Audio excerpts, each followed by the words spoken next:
violent, and deadly tornado confirmed to touch the ground. This is a tornado emergency for the warned area.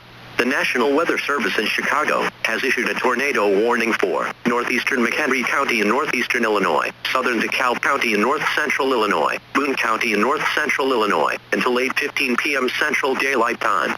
At 7:15 p.m. Central Daylight Time, National Weather Service meteorologists and trained storm spotters were tracking a confirmed large, violent, and deadly tornado near Belvedere, moving east at 40 miles per hour.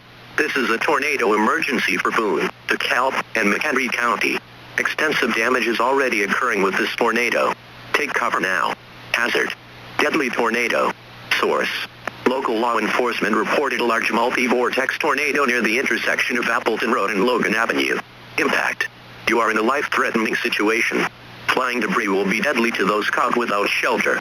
Mobile homes will be destroyed. Considerable damage to homes, businesses, and vehicles is likely, and complete destruction is possible.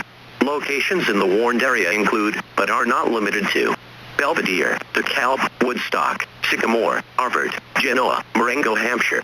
To repeat, a confirmed large, violent, and deadly tornado is on the ground. To protect your life, take cover now. Move to an interior room on the lowest floor of a sturdy building. Avoid windows. If in a mobile home, a vehicle, or outdoors, move to the closest substantial shelter and protect yourself from flying debris. A large, violent, and deadly tornado has been confirmed to touch the ground. Take immediate tornado precautions. This is an emergency situation.